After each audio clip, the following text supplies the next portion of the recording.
सभी को नमस्ते। आज हम फिर गीता के तीसरे अध्याय में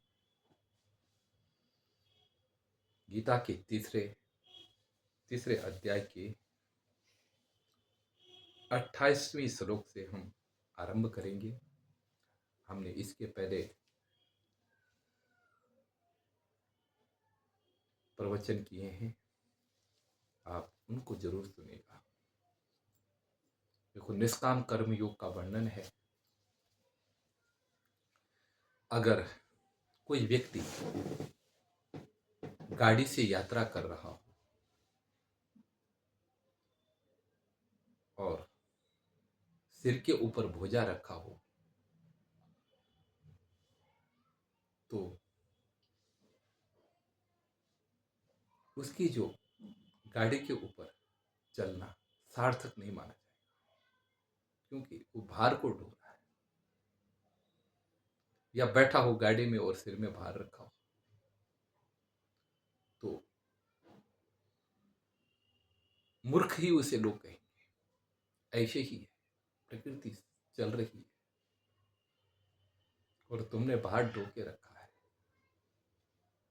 हर व्यक्ति का प्रकृति का गुणों को भार सिर के ऊपर ढोकर चल रहा है, जबकि प्रकृति स्वयं काम कर रही है, लेकिन आदमी उस भार को ढो करके चल रहा है। प्रकृति अपने बनाए गए प्रकृति के संबंधों से,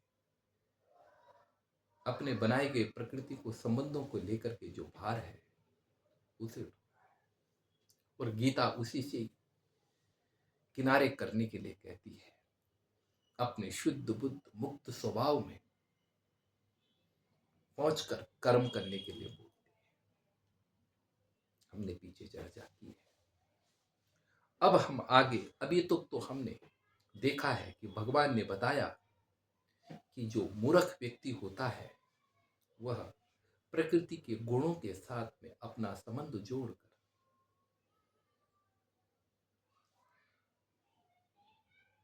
अपने को कर्ता मानता है। संपूर्ण कार्य प्रकृति कर रही है, लेकिन अहंकार से विमूढ़ होकर व्यक्ति अपने को कर्ता मानता है। लेकिन जो तत्वविद होता है, जो तत्व को जानने वाला होता है, उसकी स्थिति कुछ हट करके है। भगवान बता रहे हैं कि तत्ववित्तु महाबाहु गुण कर्म विभागयो गुणा गुणेषु वर्तन्त इति मत्वा न सज्जते।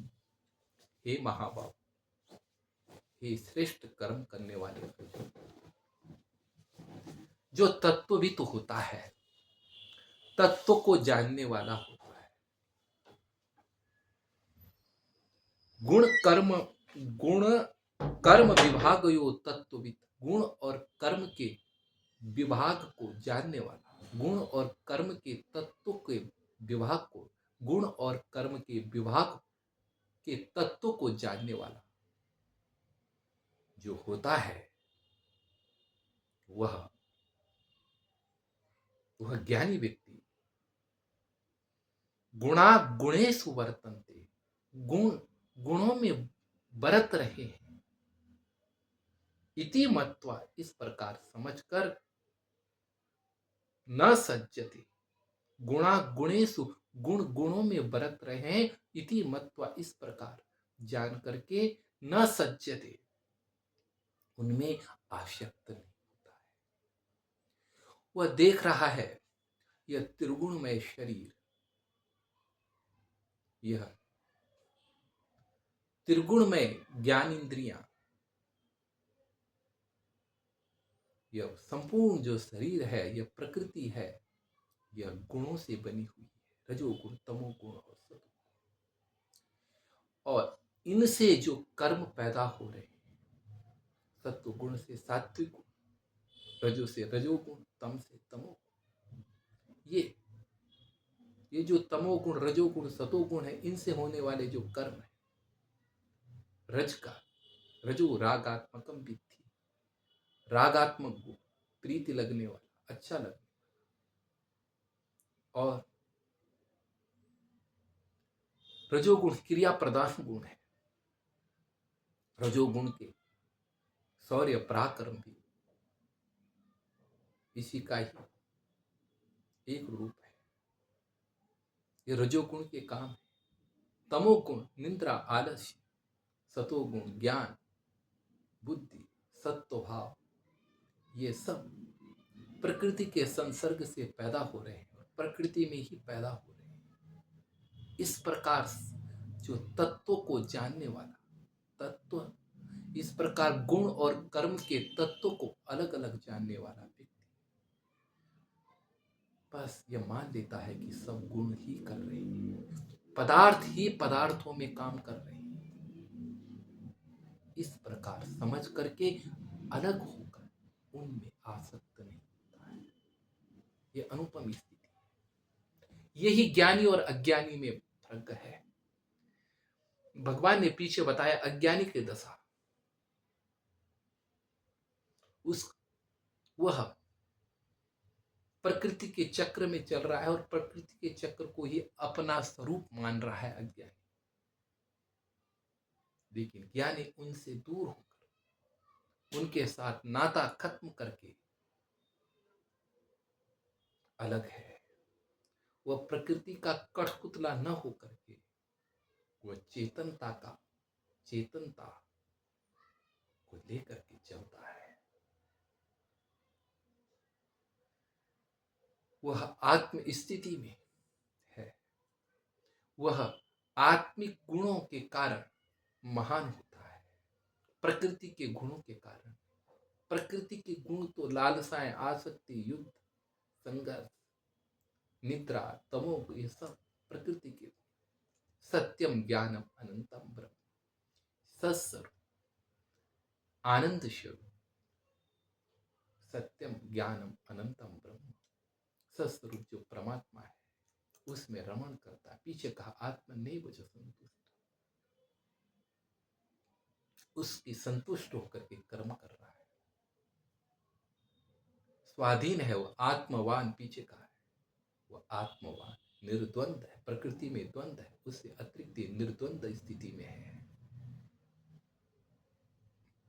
आगे कहते हैं कि जो ये मूर्ख व्यक्ति, उसकी क्या स्थिति है। बोलते प्रकृति गुण सम्मूढ़ सज्जनते गुण कर्मसु तान कृष्ण विदो मंदान कृष्ण भिन्न विचालयित। प्रकृति है गुण सम्मूढ़ा सज्जनते गुण कर्म। प्रकृति के गुण से, प्रकृति गुण सम्मूढ़ा सज्जनते गुण कर्म। प्रकृति के जो गुण है उनसे गुण कर्मसु सम्मूढ़ सज्जनते, प्रकृति के गुणों के कारण यह व्यक्ति गुण और कर्मों में आसक्त हो रहा है। जो यह व्यक्ति है यह प्रकृति के गुणों के कारण गुण कर्मों में आसक्त हो रहा है। प्रकृति के ही गुण हैं और संसार के जो गुण कर्म हैं उनमें आसक्त।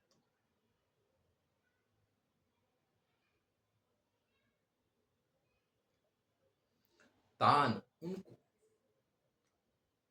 तान अकृष्ण विदो मंदान, वह जो अकृष्ण विद मैंने संपूर्ण कर्म योग का रहस्य न जानने वाले मंद मूर्ख व्यक्ति हैं, उनको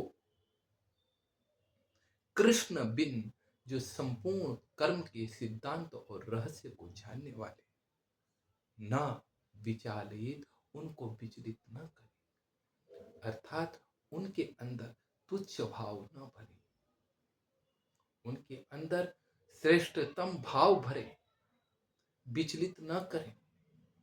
हो सके तो उनको उसी कर्म में तत्व का रहस्य बताकर उन्हें कार्य में लगाए, क्योंकि कार्य से ही समाज और विश्व की उन्नति होती है। कर्म नहीं छोड़ना है, कर्म को बस तरीका बदलना है। जो कर्म है उसी को करो, बस तरीका बदल जाए। तरीका बदल करके, भाव बदल करके उसी कर्म को कराने में कोई समस्या नहीं।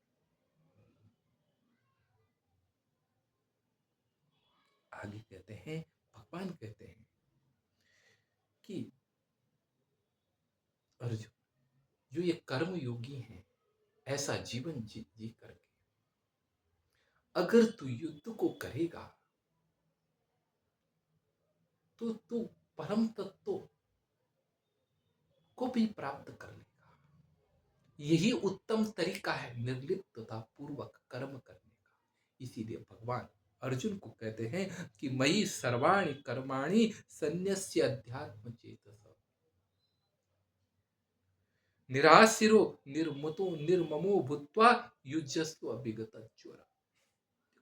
मयि सर्वाणि कर्माणि, यह अर्जुन को वहां उपदेश दिया जा रहा है, लेकिन यह समझना है कि भगवान मेरे लिए बोल रहे हैं,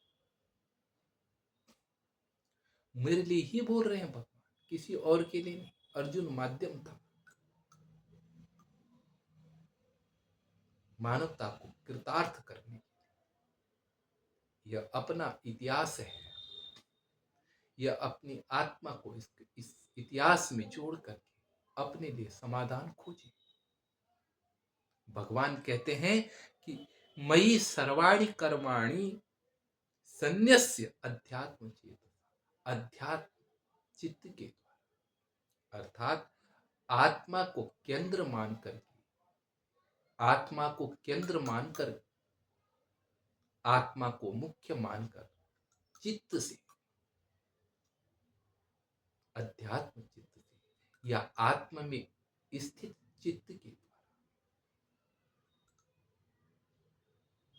चित्त से आत्मा को मुख्य मानकर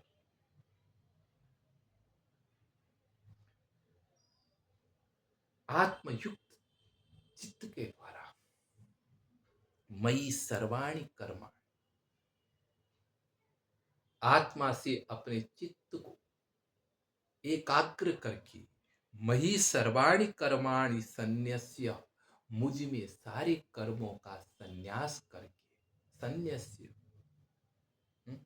संन्यस्य यह लेवंत है, संन्यास करके, त्याग करके,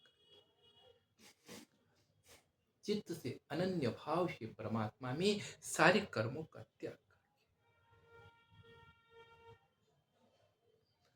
मुझ में अध्यात्म बुद्धि के द्वारा, आत्म बुद्धि के द्वारा या समत्व बुद्धि के द्वारा सारे कर्मों को मुझ में अर्पण करें। फिर क्या करना है?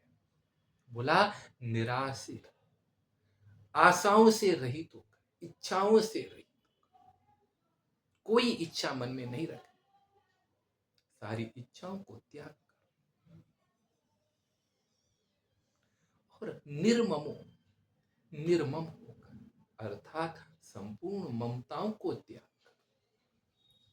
ममता निर्भरता है, पदार्थ निर्भरता को त्याग कर, पदार्थ परतंत्रता को त्याग कर। जो अपने लोग हैं आसपास के, जो युद्ध स्थल में खड़े हैं आसपास, उन सबके प्रति निर्मम भाव रख, जिस रूप में हैं उस रूप में देखकर,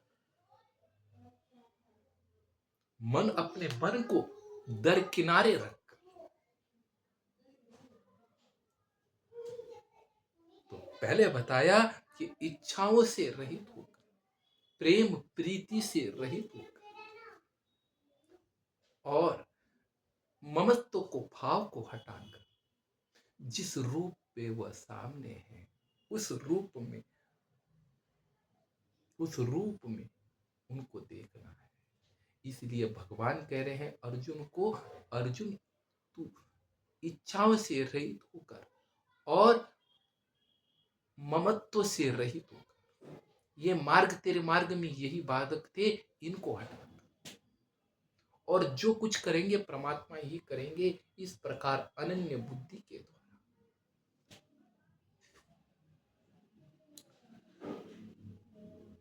विगत ज्वर, ज्वर का अर्थ है पीड़ा, दर्द, रोग, तनाव, टेंशन। बिना टेंशन होकर, तनाव मुक्त होकर, युद्धस्व, तो युद्ध कर,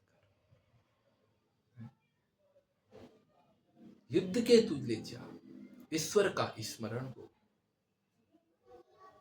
ईश्वर हृदय में हो, ईश्वर को धारण करके प्रभु मैं तेरे निमित्त ही सब काम कर रहा हूं,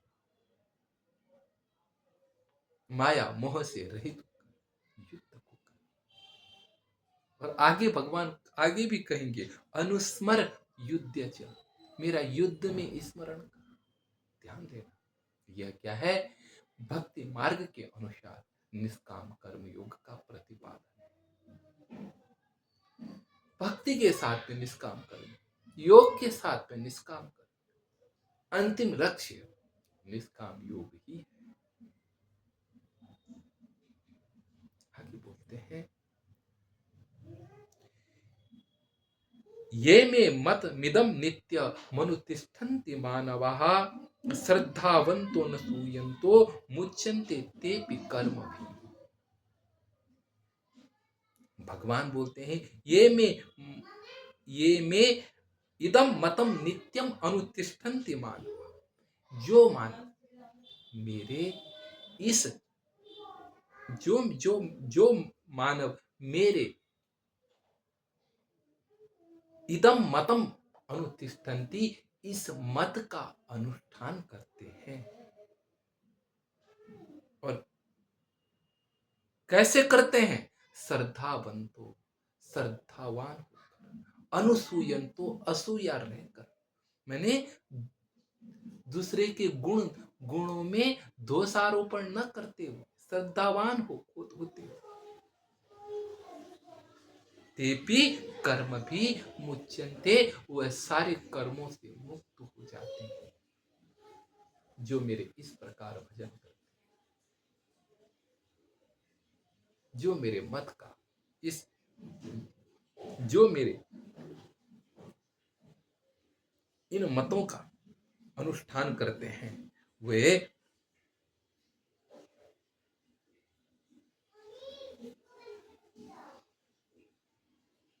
इस मत का मतलब ऊपर वाले मत का, भक्ति पूर्वक कर्म का अनुष्ठान करते हैं, वे सारे कर्मों से रहित हो जाते हैं।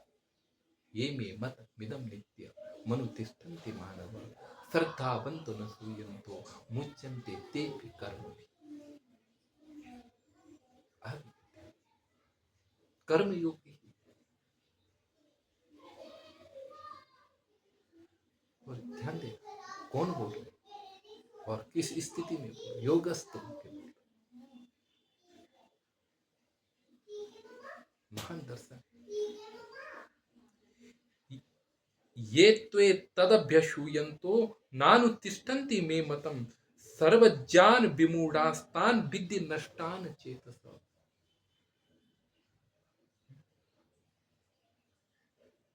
आगे बता रहे हैं ये तदभ्यसूयन्तो नानुतिष्ठन्ति मे मतम, ये तद अभ्यसूयन्तो, जो एतत् मैंने इसमें अभ्यसूयन्तो असूया करते हैं, अर्थात दोषारोपण करते हैं, और नानुतिष्ठन्ति मे मतम, और मेरे इस मत का अनुष्ठान नहीं करते, मेरे मत में दोषारोपण करते हैं, कृष्ण उल्टी बात बताए, फलों को छो, आसक्ति को छो, इस प्रकार दोषारोपण करते हैं, गलत मार्ग गलत रास्ता बता रहे हैं, इस प्रकार जो दोषारोपण करते हैं वह सर्वज्ञान विमूढ़, वह सर्वज्ञान से विमूढ़ व्यक्ति, सर्वज्ञान विमूढ़ान तान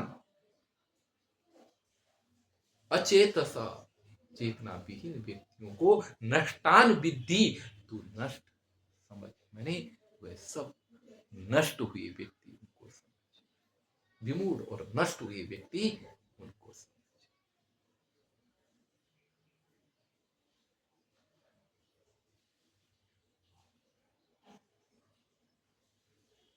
आगे कहते हैं भगवान की अनुपम स्थिति है। कर्म योग का पावन वर्णन चल रहा है। पीछे अनेक तथ्यों के ऊपर इनका रहस्य प्रकट किया है। आगे कहते हैं सदृशम चेष्टते स्वस्या प्रकृतिर ज्ञानवान अपि प्रकृति यान्ति भूतानि निग्रह किम करिष्यति। कहते हैं कि प्रकृतिर ज्ञानवान अपि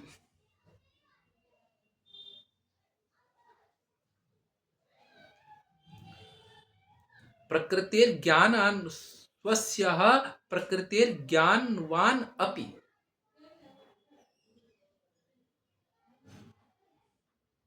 स्वस्य में अपनी प्रकृति से ज्ञानवान अपि जो ज्ञानी व्यक्ति होते हैं वह सदृशम चेष्टते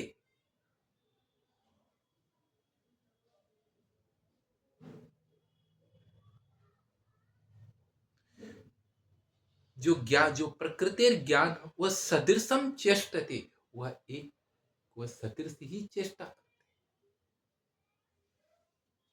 जो ज्ञानवान व्यक्ति होते हैं वह सदृश ही चेष्टा करते हैं।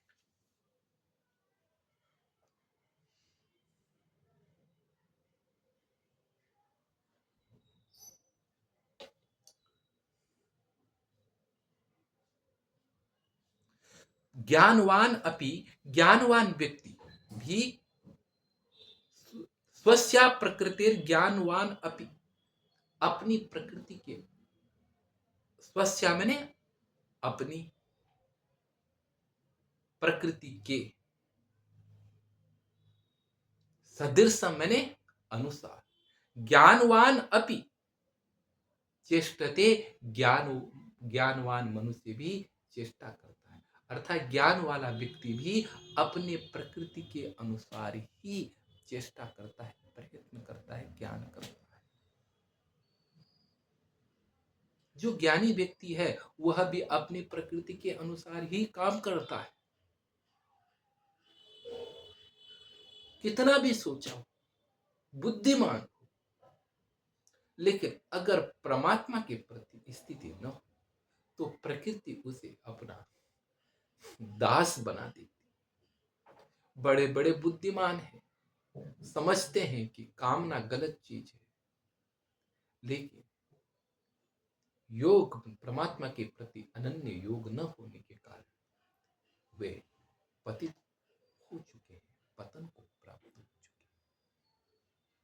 भगवान कहते हैं कि स्वस्य प्रकृति ज्ञानवान भी अपनी प्रकृति के अनुसार स्वस्य प्रकृते सदृशम ज्ञानवान अपि चेष्टते अपने प्रकृति के अनुसार ही ज्ञानवान चेष्टा करता है। लेकिन प्रकृति यान्ति भूतानि अपनी प्रकृति के अनुसार प्रकृति यान्ति भूतानि सभी जो प्राणी हैं वह अपनी प्रकृति के अनुसार ही यापन करते हैं, जीवन यापन करते हैं। इसलिए निग्रह किम करिष्यति, इसलिए जबरदस्ती किस लिए किया जाए, इसलिए जबरदस्ती क्या करेगी। निग्रह किम, निग्रह माने जबरदस्ती, किम करिष्यति जबरदस्ती तो क्या करे, कुछ नहीं करे, प्रकृति तो करेगी। तो 10 दिन 2 दिन भूखा रहने की छोड़, तो भूखा रहने के बाद जरा ये लगा दे कि मैं 10 दिन भूखा रहूं, 2 दिन भूखा रह करके फिर भोजन ही भोजन याद मन में गूंजने लगेगा, याद आने लगेगी, भोजन परेशान करती प्रकृति बनो। जब तक परातत्व का विवेक नहीं हुआ तब तक पहुंचते तत्व तक नहीं पहुंचते। क्यों ऐसी स्थिति आती है तो भगवान बताते हैं ये प्रकृति में क्या तत्व हैं, ये कौन से तत्व हैं कि जो हमें प्रकृति के अनुसार जीने में मजबूर करते हैं। इनको भगवान ने शत्रु शब्द से भी कहा है। इंद्रियस्य इंद्रियस्यार्थो राग द्वेषो व्यवस्थितो तयोर्वश न मागच्छेद तौ ह्यस्य परिपंथी। भगवान बोलते हैं कि इंद्रियस्य इंद्रियस्य अर्थे राग द्वेषो व्यवस्थितो।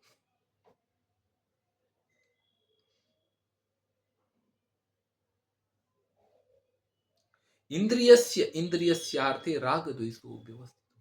इंद्रिय और इंद्रिय के अर्थों में राग द्वेष स्थित रहते हैं। इंद्रिय जो हमारी 5 ज्ञान इंद्रियां हैं, इनके जो विषय हैं सुंदर है तो प्रकृति के गुण सुंदर है तो राग पैदा हो जाएगा, और बुरे हैं तो द्वेष पैदा हो जाएगा। इसलिए इंद्रिय और इंद्रिय के अर्थों में ही शत्रु बैठे हैं जो व्यक्ति को परवश कर देते हैं।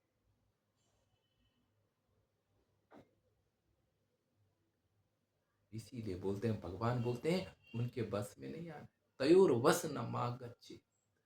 इन दो शत्रुओं के बस में मत आना, ये राग और ये द्वेष। तयोर वश न आगच्छेद। इन दोनों राग और द्वेष के बस में मत आना, क्योंकि तौ अस्य परिपंथिनो, यह दोनों, ये राग और द्वेष इस मनुष्य के, अस्य मानवस्य, इस मानव के क्या है, परिपंथिनो। परिपंथिनो मैंने शत्रु हैं, रास्ते में बैठे हुए शत्रु हैं जो कभी भी लूट सकते हैं।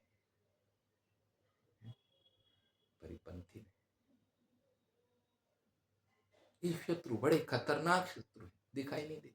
इसलिए गौतम बुद्ध ने भी एक जगह कहा था, बोला विजेता वही है जिसने अपने पर विजय पाई हो। सबसे बड़ा विजेता वो कहा है।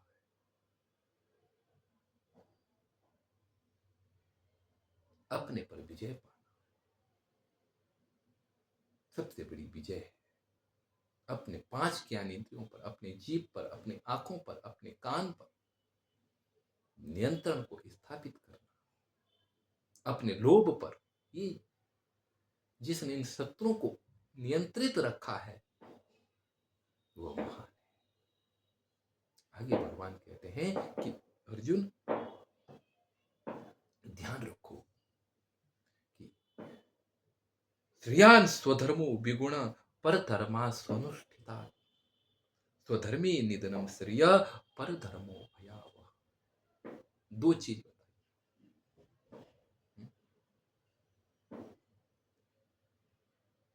देखो, स्वधर्म और परधर्म, अपने स्वधर्म में मर जाना ठीक है।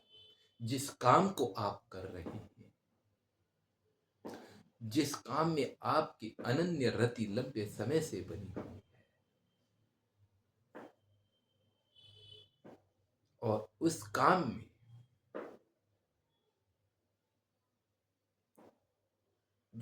जिस काम को आप लंबे समय से कर रहे हैं, उस काम को कभी भी लोभ और त्याग के कारण, लोभ और इच्छाओं के कारण कभी मत छोड़ो।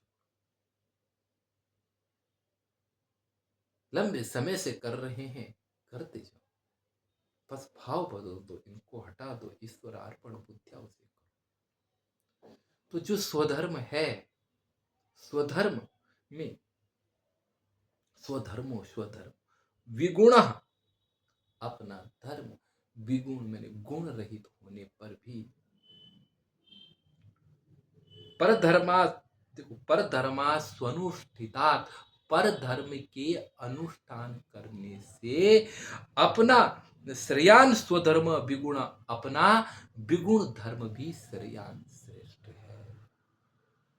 मतलब दूसरे का कुछ भी धर्म हो, उससे अपना विगुण, अपना गुण रहित धर्म भी श्रेष्ठ है। इसीलिए अर्जुन ये ध्यान रखो, स्वधर्मी निधनम श्रेय, अपने धर्म में मर जाना श्रेष्ठ है।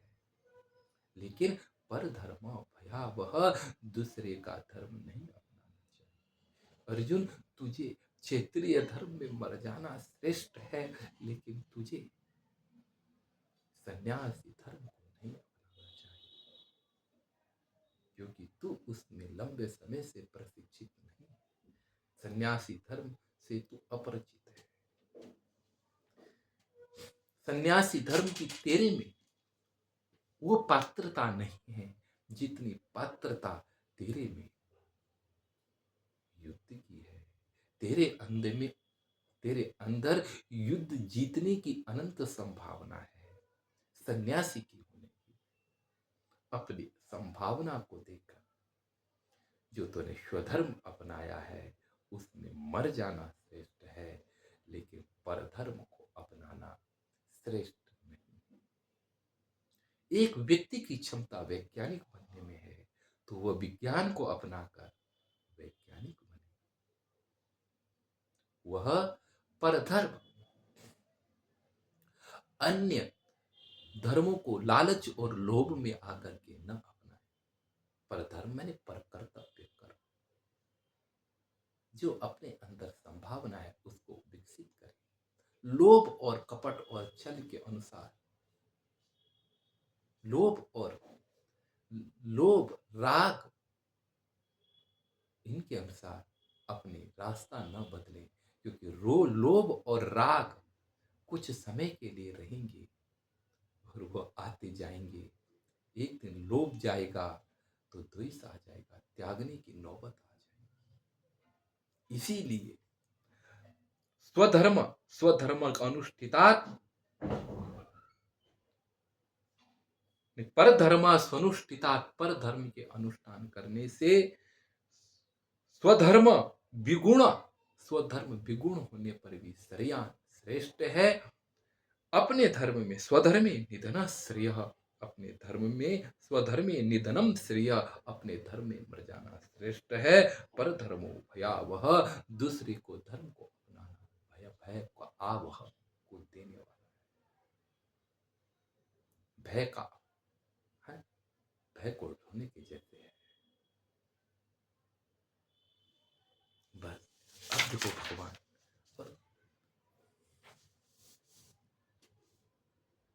कुछ लोग ये भी कहते हैं कि स्वधर्म ने जीवात्मा का धर्म और परधर्म ने प्रकृति का धर्म।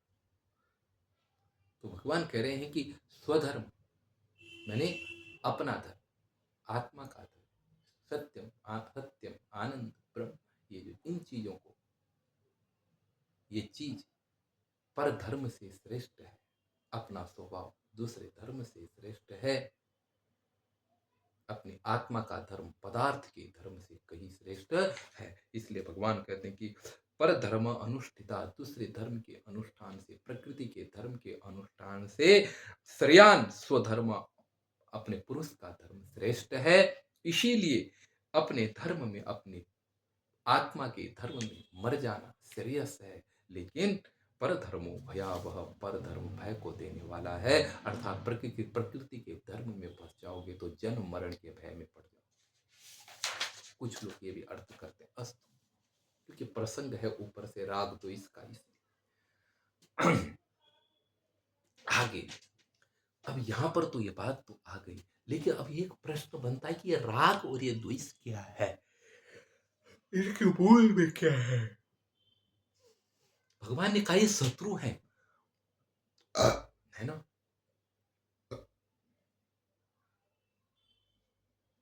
वो इनके बस में नहीं आता। तो अर्जुन को लगा कि मेरी स्थिति तो बड़ी खराब है, मैं युद्ध करने के लिए आ रखा हूं और विपरीत युद्ध को त्याग रहा हूं। करना मैं कुछ चाहता हूं और हो कुछ रहा है। और अर्जुन के जीवन में ऐसी विसंगतियां रही, इसलिए उसने प्रश्न किया, अर्जुन उवाच, या ये समझे कि निमित्त बनाकर अर्जुन ने अपने को मानवता का निमित्त समझकर, प्रतिनिधित्व समझ करके प्रश्न किया।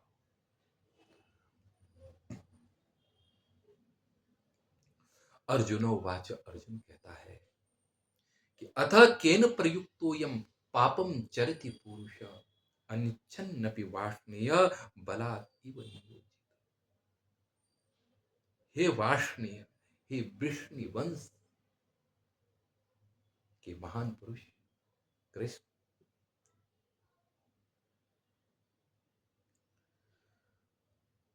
अनिच्छन्नपि, न चाहते हुए भी, इच्छा न होने पर, बलात् नियोजित, बलपूर्वक लगाया जाता है।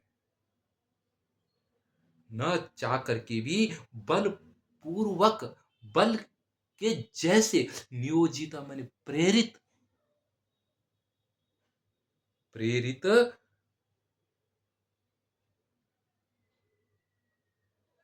पुरुष पापम चरति, मैंने न चाह करके भी बलपूर्वक, केन, केन,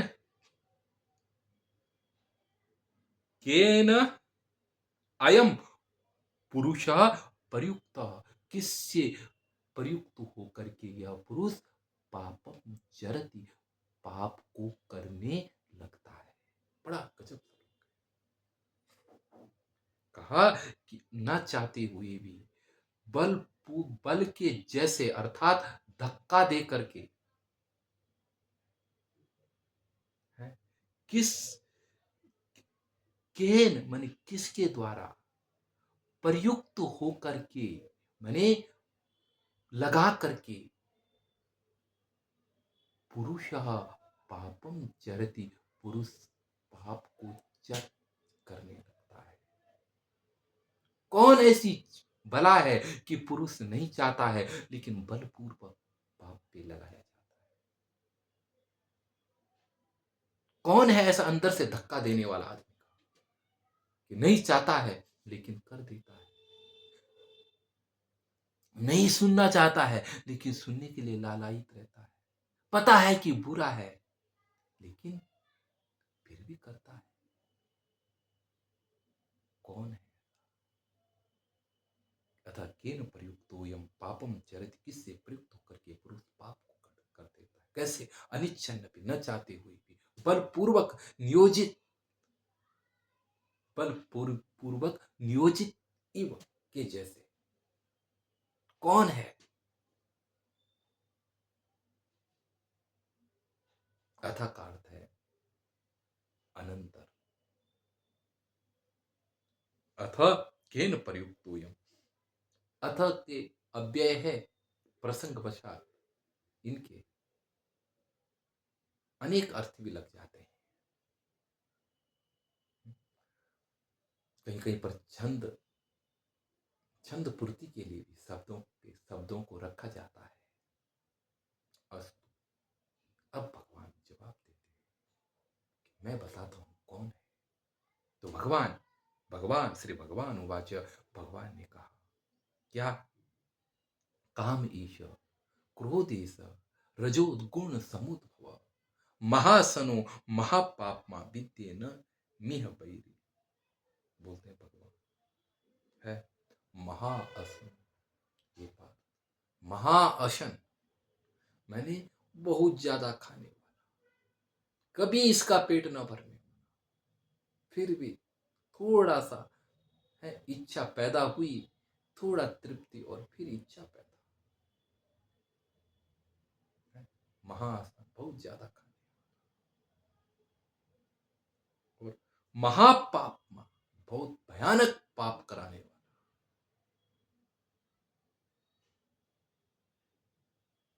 है। महाशनो महापापमा, रजोद गुण समुद्भव, जो यह रजोद गुण से पैदा हुआ है, ऐसा काम, यह काम है, यह हृदय के अंदर बैठा हुआ काम है,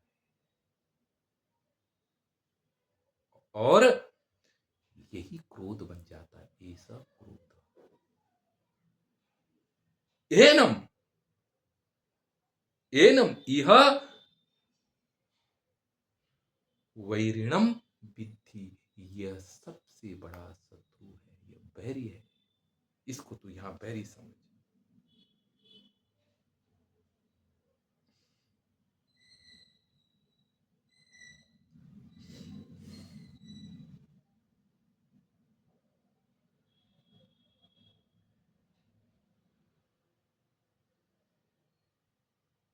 यह क्या है? बैरी समझ तू इसको।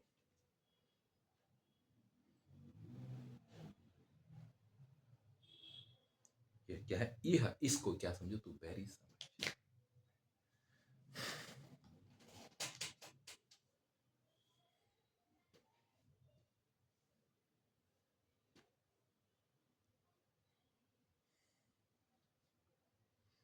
तो इसे तू शत्रु समझ। ये शत्रु है,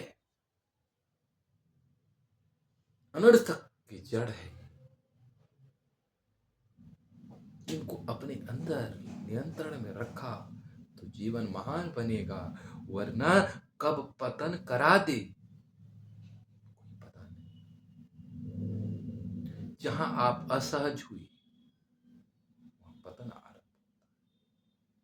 कोई व्यक्ति काम पे लगा है, एक तरफ उसका ध्यान है, उसका बच्चा आ जाए और उसको पकड़ दे थोड़ा जोर से, तो हो सकता है वो बच्चे को भी मार दे, क्योंकि उसका ध्यान दूसरी तरफ है। अंदर क्रोध जो शत्रु बैठे हैं, इनके ऊपर ध्यान नहीं होता और ये तुरंत पैदा हो जाते हैं, पूरा काम करा देते हैं। इसीलिए इन शत्रुओं को अपने अधीन रखो। ये बहुत बैरी है, इंसानियत के शत्रु हैं। एनम बैरिणम विद्धि, इसको तुम बैरी समझो।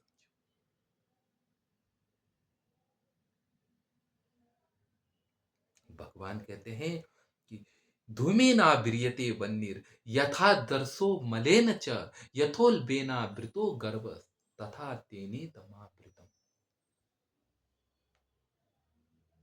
भगवान कहते हैं कि धूमेना आब्रियते वन्नी, जिस प्रकार धुआं से आग ढक जाती है। आग जो है, आग का प्रकाश धुआं से ढक जाता है। और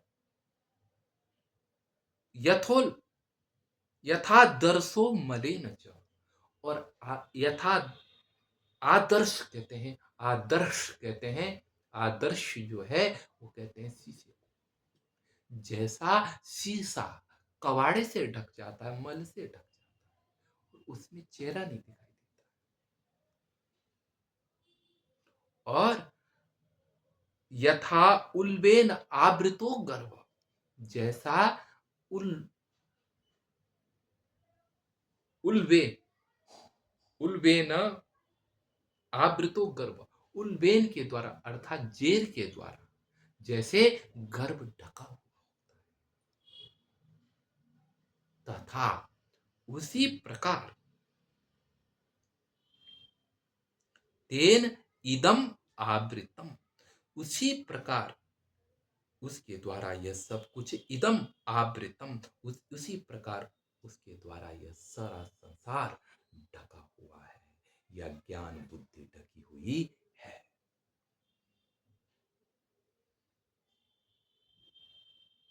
सब कुछ उसके द्वारा ढका हुआ है, काम के सब काम के द्वारा ढका हुआ है। जो भी है वो कामना के द्वारा है। आपको कोई बुरा भी लग रहा है ना, तो वह आपके काम के अनुसार नहीं, इसलिए बुरा लग रहा है। उसमें आपकी अपनी कामना की पूर्ति नहीं दिखाई देती, इसलिए बुरा हो रहा है। आप किसी को कुछ नहीं समझते हैं, इसका कारण ये कि आपको पता है कि ये मेरे कामना के अनुसार ही खरा नहीं है, इसलिए कुछ नहीं। आखिर काम ही है। काम का नकारात्मक पक्ष, अभाव पक्ष जहां दिखाई देता है, वहां हम उससे दूर भागने लगते हैं। कहने का तात्पर्य है कि हर जगह हर चीज कामना से आवृत है। कामना के कारण ही आप किसी के स्वभाव को स्पष्ट नहीं देख पाते, जैसे धूम के कारण आप अग्नि के स्वभाव को नहीं देख पाते। और काम के मल के द्वारा काम के जो सहकारी हैं उसके द्वारा काम का जो मल है, ये काम का मल क्या है? काम का मल एकात्मक नहीं है। काम का मल भय है, काम का मल द्वेष, काम का मल क्रोध। इन सब के द्वारा पीछे बताया काम ही सब क्रोध है, सब उसी के उसके द्वारा आप अपने स्वरूप को भी नहीं देख पाते। और उल्बेन जैसे क्या है कि निर्जीवता के अंदर एक सजीव व्यक्ति बंधा हुआ है। ये काम, ये वासना, ये सब निर्जीवता है, लेकिन इसके अंदर एक सजीव आत्म तत्व है, वो ढक गया है। ये सब जो हो रहा है इसी के द्वारा सब कुछ ढका है, ज्ञान भी ढका है, जग संसार सब ढक चुका है। सब विपरीत दर्शन को पैदा करता है। काम विपरीत भ्रांति को पैदा करेगा। काम की भ्रांति भी अनुपम है। लोभ, काम, तृष्णा, ये भ्रांतियों को पैदा करती है। आपने या किसी कामी व्यक्ति ने काम शब्द का थोड़ा सा, काम शब्द का अर्थ इतना ही नहीं है कि विपरीत लिंग के प्रति आकर्षण ही काम शब्द नहीं है। यहाँ पर जो काम शब्द है वह क्या, इच्छा मात्र के लिए हुआ है। इच्छाएं भ्रांति पैदा करती है। इच्छाएं की अनेक किस्म की भ्रांतियां हैं। इच्छाएं जुड़ेगी तो आनंद को भर देगी, उसमें सुख को भर देगी। एक व्यक्ति इस एक नदी के किनारे दूर से स्त्री को देखता, वहां दौड़ के जाता है, बड़ी दूर से जा रहा है। उसके बाल देखे, स्त्री है, वाह। कपड़े देखे, रक्त वर्ण के, वहां गया भाग कर, वहां देखा कि वहां कोई सन्यासी बैठा, बड़ा दुखी। प्रीति, कहा ने उसको इतनी दूर भ्रांति पैदा करके उसे वहां पे बुलाया। काम ना होता तो न जाता, लेकिन काम था, उसकी पूर्ति के लिए वहां गया। हताश, हर व्यक्ति ऐसा ही हताश, काम की पूर्ति के अनुसार जाता है, लेकिन काम अंतिम कुछ नहीं देता। केवल व्यक्ति को उसके जो मूल स्वरूप है, व्यक्ति को पता चल जाता है कि जैसे मैं पहले सोच रहा था, वह मेरा मस्तिष्क का एक भूत था, वह गया। ये ऐसे ही अनेक किस्म की भ्रांतियां हैं जो व्यक्ति के आंखों को ढक कर विपरीत दर्शन कराती है। आगे भगवान कहते हैं कि आवृतम ज्ञान में तेन ज्ञानिनो नित्य वैरिण काम रूपेण कौन्तेय दुष्पूरेणा नलेन च।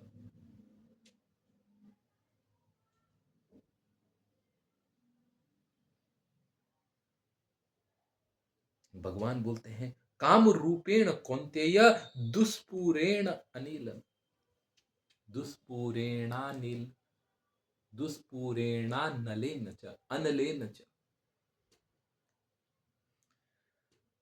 हे कौन्तेय, हे कुंती के पुत्र अर्जुन,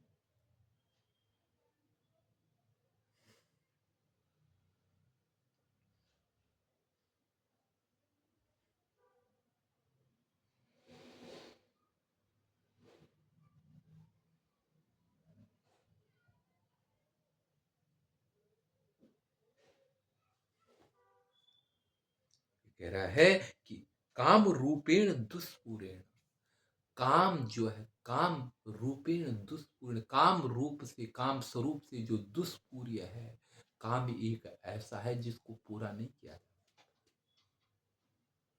इसमें दृष्टांत बताएंगे। और क्या है? अनलेन च आग रूप है। और ये कैसा है? ज्ञानिनो नित्य वैरिण, ये ज्ञान का जो ज्ञानियों का नित्य वैरी है। ये तेन आवृतम ज्ञानम, इसी काम के द्वारा सारा ज्ञान आवृत हो रखा है। ये पहला दुष्पूर है, किसी ने इसकी पूर्ति नहीं कर सकी। ये स प्राणांतिको रोग, ये स प्राणांतिको रोग, ये प्राण के अंतिम जब चले जाता तब छोड़ता है। ये प्राणांतिक रोग और दुष्पूर है। और क्या है? अनल है, या आग है।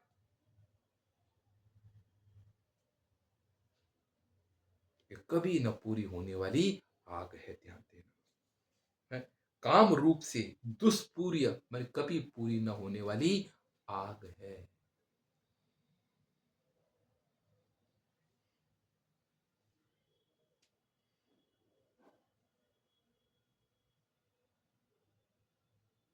हम्म? कभी काम रूप से कभी न पूरी होने वाली यह आग है।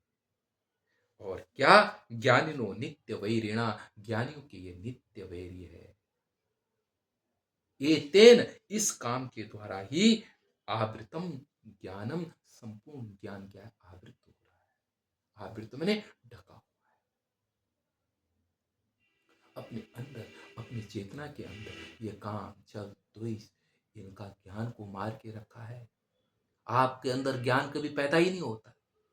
ज्ञान पैदा होगा लोभ, ज्ञान पैदा होगा भय, ज्ञान पैदा होगा छल। जो भी आपके अंदर ज्ञान है वो किसी दबाव के अधीन है। या तो डर के अधीन होगा, या कामना के अधीन है। कामना तो सबसे बड़ा चीज है। मैंने बोला एक दुर्गुण है, ये एक दुर्गुण अनंत दुर्गुणों के साथ में। काम है तो भय भी है, अरे यार कहीं बिगड़ ना जाए मेरा,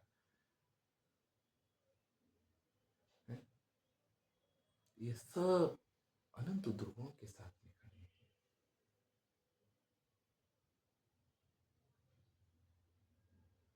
ये सब अनंत दुर्गुण है।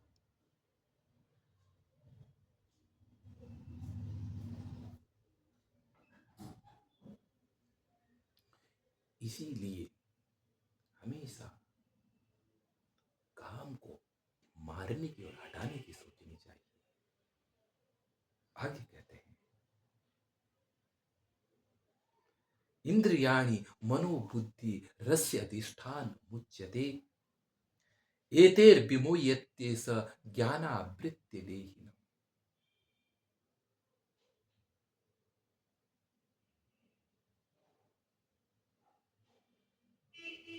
बोलते हैं इंद्रियाणि, पहले इंद्रिया, फिर मन और बुद्धि, अस्य अधिष्ठान उच्यते, इसका घर है, इन्हीं में यह रहता है।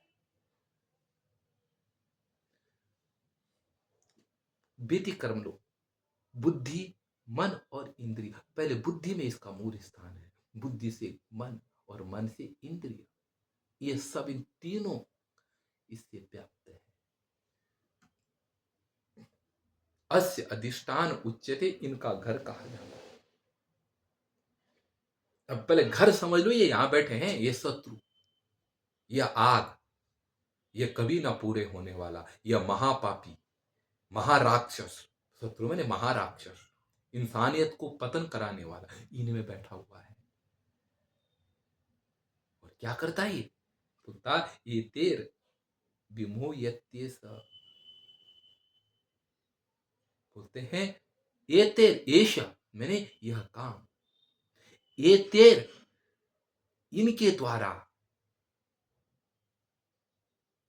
ज्ञानम आवृत्य, इनके द्वारा यह ज्ञान को ढक करके, देहिनम विमोहयति, यह इनके द्वारा, यह काम इन इंद्रिय मन और बुद्धि, इनके द्वारा ज्ञान को आवृत करके, देहिनम विमोहयति, यह इस देही, इस आत्मा को भटका देती ये जो काम है, ये काम इन्हीं में बैठा है और इनके द्वारा ये क्या कर रहा है, अंदर जो अंतर आत्मा है इसे क्या कर रहा है, भ्रमित कर रहा है।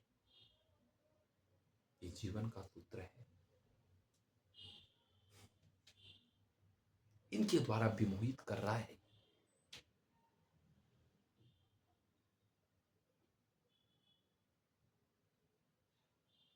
इसीलिए बोलते हैं, अब बताते हैं मारने का तरीका, इसको खत्म कर कैसे कैसे करना है। और ये ऐसा नहीं, ये बिना तत्व साक्षात्कार का खत्म हो ही नहीं सकता।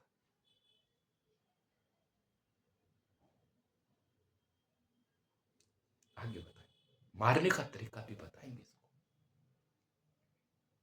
तस्मात, इसीलिए इंद्रियाण्यादो, इंद्रियाणी आदि, इंद्रियाण्यादो, इसीलिए पहले इंद्रियों को नियम, हे भरतर्षभ, हे भरत वंशियों में श्रेष्ठ अर्जुन, इसीलिए इंद्रियाणी आदो, इंद्रियों को पहले नियम्य, मैंने इनके ऊपर नियंत्रण करके,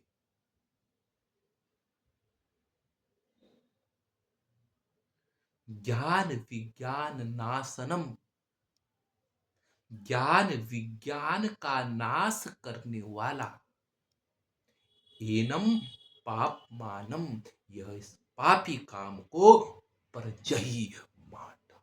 इंद्रियाण्या आदो, इंद्रियाणी, इंद्रियों को आदि मैंने पहले, इंद्रियों का अर्थ है इन पांचों को लेना, इंद्रिय मन और बुद्धि, इनको पहले, पहला काम यह कि इनको नियंत्रित कर, और इस ज्ञान विज्ञान को खत्म करने वाला इनको पहले कर।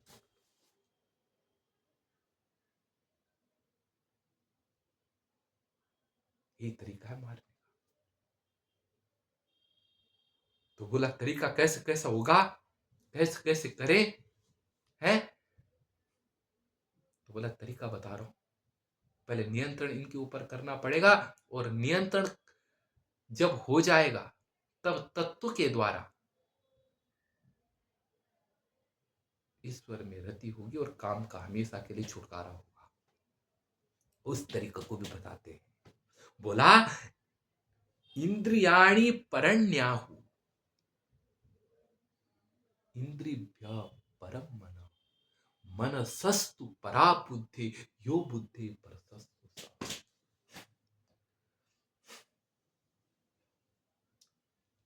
बताते हैं इंद्रियाणी परण्या, इंद्रियां पर है, माने अलग है, किससे, विषय, विषयों से हट करके पांच ज्ञान इंद्रियां है, छह मन के, पांच ले लो, क्योंकि यहां पर इंद्रियों में बुद्धि को नहीं गिना है, मन को नहीं गिना है। और एक जगह का इंद्रियाणाम मनश्चास्मि, इंद्रियों में मन को गिन रखा है। ठीक है, इस विषय में विचार करें, ये बोलने का तरीका है। इंद्रियों, विषयों से इंद्रियों को, विषयों से इंद्रियां किनारे है, किनारे समझ, और इंद्रियभ्य परम मन, और इन इंद्रियों से अलग परे कौन है, मन है। मन कौन है, यह व्याकरणात्मक फैलाव है, चिंतन है, सविकल्प निर्विकल्प आत्मक का मन, उभयात्मक मन, जो क्या है, विकल्प और क्या कर रहा है, चिंतन में फंसा हुआ है, जो पक्ष और विपक्ष को प्रस्तुत करता है वो मन है, विचारों का गुच्छा मन है। उससे परे जो निश्चयात्मिका वो बुद्धि है, मन, मन इंद्रिय, इंद्रिय के बाद मन, और मन के परे जो बुद्धि है,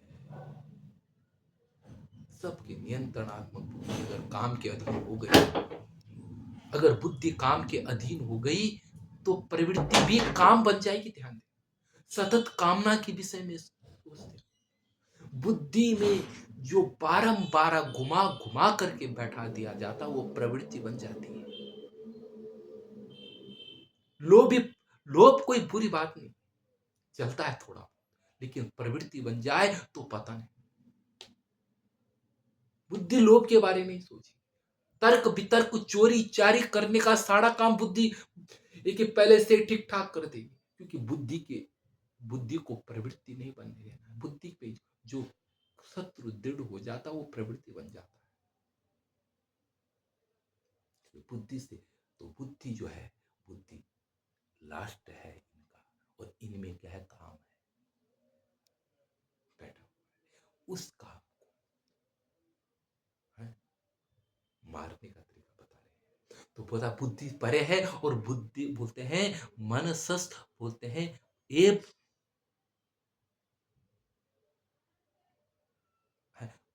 बता मनसस्तु परा बुद्धि, मन से परे बुद्धि है, निश्चयात्मिका बुद्धि है। सबके ऊपर, मन के ऊपर जो मन के बनाए गए भाव हैं, उनमें कौन अच्छा है, कौन परिस्थिति अनुकूल और अभी सुयोग्य हो सकता है, उसका निश्चय बुद्धि करती है। व्यवसायत्मिका बुद्धि, निश्चयात्मिका बुद्धि। तो इंद्रियों पर मन और मन पर बुद्धि है। और बोला यो बुद्धि परसस्तु सह, जो वह ईश्वर है वह बुद्धि से भी परे है, बुद्धि के पीछे वो बैठा है। एवं इस प्रकार आगे कहते हैं, एवं बुद्धे परम बुद्ध्वा सस्तभ्यात सस्तभ्यात मनात्मान। बोला एवं मन इस प्रकार बुद्धे है परम मत्वा, इस प्रकार उस ईश्वर को बुद्धि से परे मानकर, अर्थात बुद्धि तक काम बैठा है, काम का घर है, ईश्वर तक काम काम नहीं है, पीछे बताया है। तो इस प्रकार बुद्धि के परे ईश्वर को समझकर फिर क्या करना है, आत्मना आत्मानम संस्तभ्य, आत्मना अपने मन से अपनी आत्मा पर दृढ़ शासन करके, हे महाबाहु दुराशदम, यह जो क्या है, दुरासाध्य जो काम है, दुरासदम काम रूपम शत्रुम जही, यह दुरासाध्य अकठनीय अदुर्लंघीय जो शत्रु है, उसको तुम परमात्मा निश्चय बनाकर अपने अंदर बैठे हुए शत्रु का तो विनाश कर दे। तो यहां पर भगवत गीता का 3य अध्याय समाप्त होता है, और हम 4थे अध्याय में आरंभ करते हैं। अथ चतुर्दशो अध्याय, 4था अध्याय आरंभ किया जाता है। श्री भगवान वाच। अब अर्जुन का कोई प्रश्न नहीं है, अब भगवान अर्जुन के ऊपर अहेतु की कृपा करते हुए गीता को आगे बढ़ा रहे हैं, उसका उत्तर भी देते हैं। श्री भगवान वाच, भगवान बोल रहे हैं, ये अर्जुन इमं विवस्वते योगम प्रोक्तवान नह मव्ययम विवस्वान वे मनु प्राह मुनि ऋक्षाक वै प्रभु। भगवान बोल रहे हैं इमं विवस्वते योगम,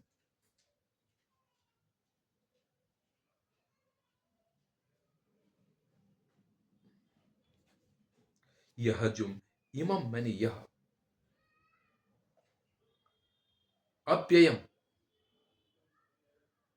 मैंने कभी नष्ट न होने वाला,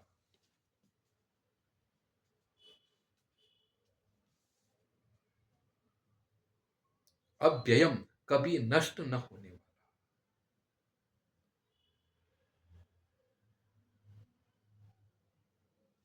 अव्ययम कभी यन्न भीति तदव्ययम, जिसका कभी विनाश नहीं होता। ऐसा कौन, योग को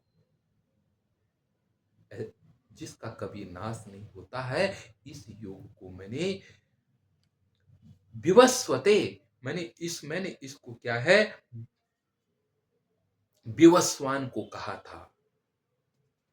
विवस्वान मैंने सूर्य, मैंने इसको किसको बतलाया, सूर्य को बतलाया। ये प्रथम ज्ञान मैंने सूर्य को दिया था। और विवस्वान ने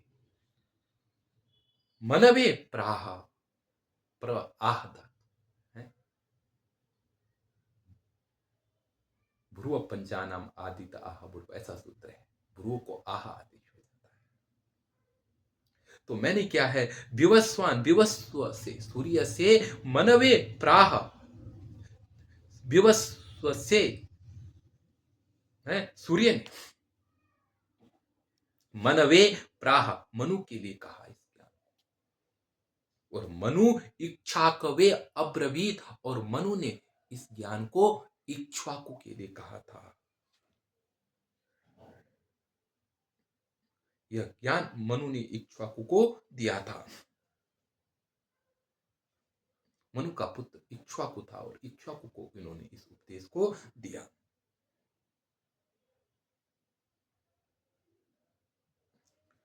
अच्छा, बोलते हैं ये एवं परंपरा प्राप्त मीमं राजर्षयो विदु स काले नेह महता योगो नष्ट परम तप। हे परम तप, हे हे परम तपस्वी,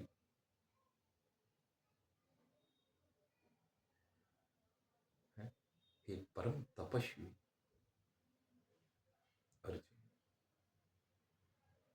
एवं परंपरा प्राप्त मीमं राजर्षयो विदु, इस प्रकार परंपरा से प्राप्त, इमं योगम राजर्षयो विदु, इस प्रकार परंपरा से प्राप्त इस योग को राजर्षियों ने जाना है। राजर्षियों ने इस योग को परंपरा से जाना है।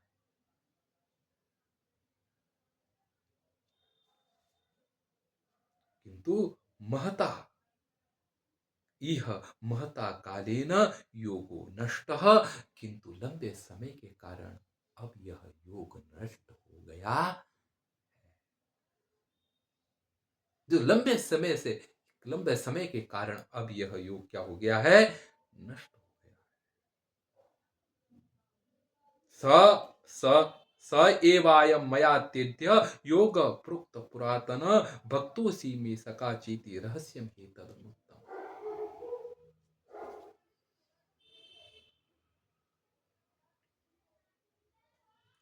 एतद उत्तम रहस्यम, यह जो उत्तम रहस्य है,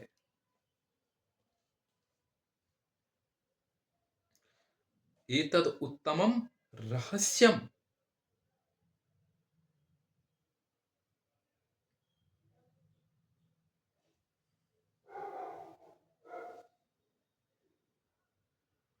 इस उत्तम रहस्य को समझकर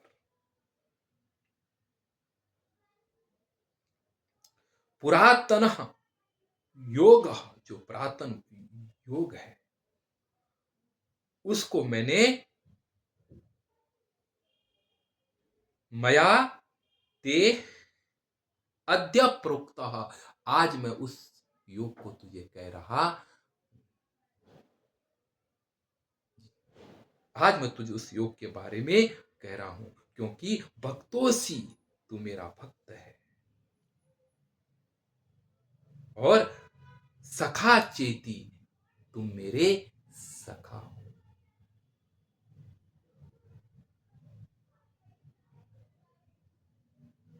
दोनों, ठीक है, दोनों दोनों किस्म से इसका अर्थ किया जाता है।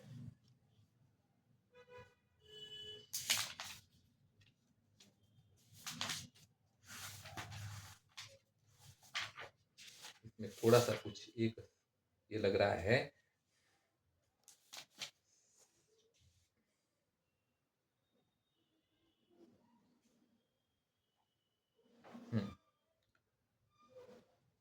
तो यह जो योग था, ये लंबे समय से नष्ट हो गया था, और इस योग को मैं तुझे ही आज कह रहा हूं। स एवाय मया तेद्य योग प्रोक्त पुरातन। उसी योग को आज मैं तुझे कह रहा हूं, उसी पुरातन पुरातन वही पुराने योग को ते मया अद्य प्रोक्त, उसी पुरातन योग को मैं आज तुझे कह रहा हूं। क्योंकि भक्तों से पहली शर्त है कि तू मेरा भक्त है, तू श्रद्धावान है। भक्त का ज्यादातर श्रद्धावान और साथ में मेरा सखा भी है। ये तद रहस्य उत्तम, यह उत्तम रहस्य है जिसे मैं तुझे बता रहा हूं। ये योग की परंपरा को बता रही है और अब मैं तुझे इसी को ही कह रहा हूं।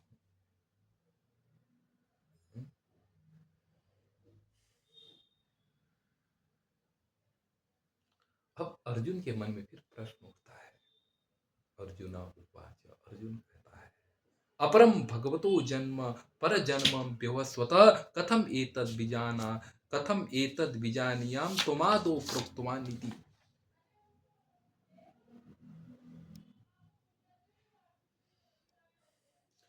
अपरम भगवतो जन्म, परम जन्म व्यवस्वत। अपरम, पर मैंने पहले और अपरम मैंने यह। अरे तुम्हारा जन्म तो अब है, भवतो जन्म परह, तुम्हारा जन्म तो यह है, और अपरम भगवतो जन्म है, और अपरम विवस्वतो जन्म, और विवस्वान जो हुए हैं सूर्य, उनका जन्म तो बहुत पहले का है? विवस्वान तो बहुत पहले के हो चुके, और तुम्हारा जन्म यह। कथम एतद् बीजानीया, इस पर इसको मैं कैसे जानूं कि तुम आधो प्रोक्तवान इति, कि तुमने इस उपदेश को पहले विवस्वान को दिया था।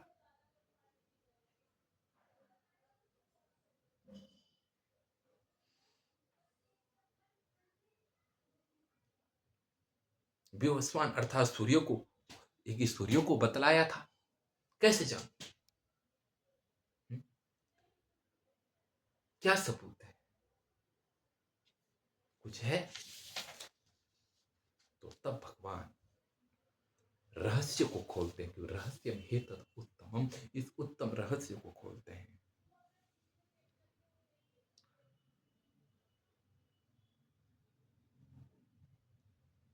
और भगवान जो कहते हैं वह अनुपम है। भगवान कहते हैं कि आगे भगवान कहना शुरू कर देते हैं, और भगवान अपनी त्रिकाल अबाधिता को प्रकट करते हैं। भगवान कहते हैं बहुनी में व्यतीतानि जन्मानि तब चार्जुन, तानि हम वेद वेद तानि अहम वेद सर्वाणि न तो वेत्थ परम तप। हे परम तप, बहुनी में व्यतीतानि जन्मानि तब चार्जुन, हे हे परम तप। भगवान कहते हैं हे अर्जुन, बहुनी में व्यतीतानि जन्मानि तब, बहुनी में जन्मानि व्यतीतानि, मेरे बहुत सारे जन्म व्यतीत हो चुके हैं।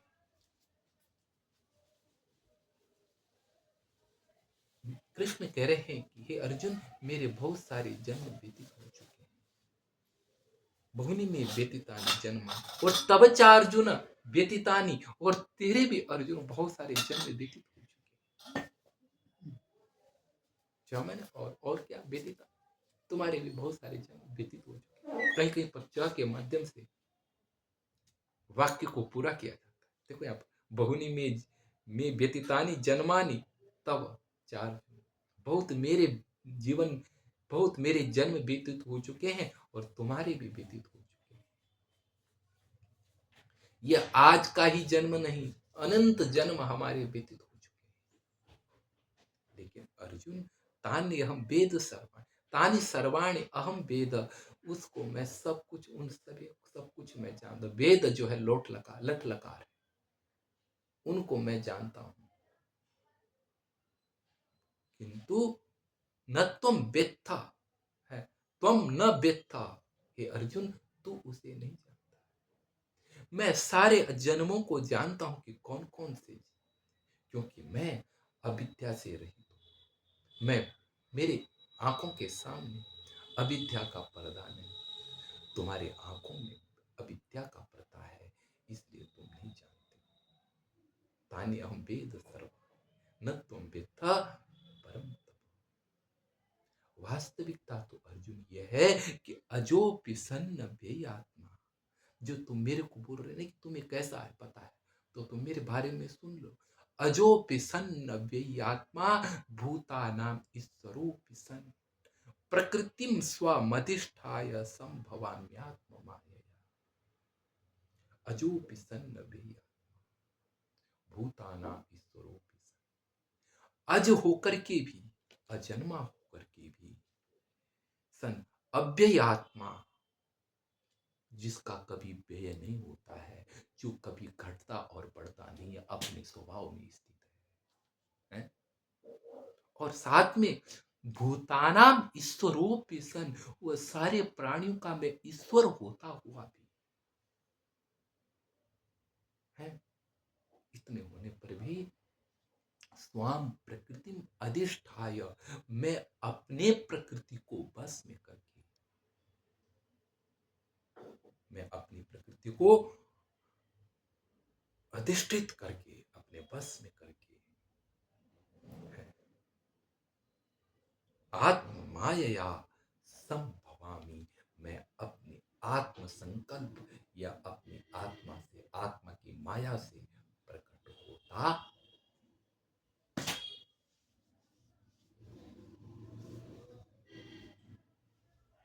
मैं अपनी आत्म माया से प्रकट। आगे हम कल चर्चा करेंगे, और आप सुने इस भव्य पावन गीता को। सभी को नमस्ते। सबके हृदय में बसे हुए परमात्मा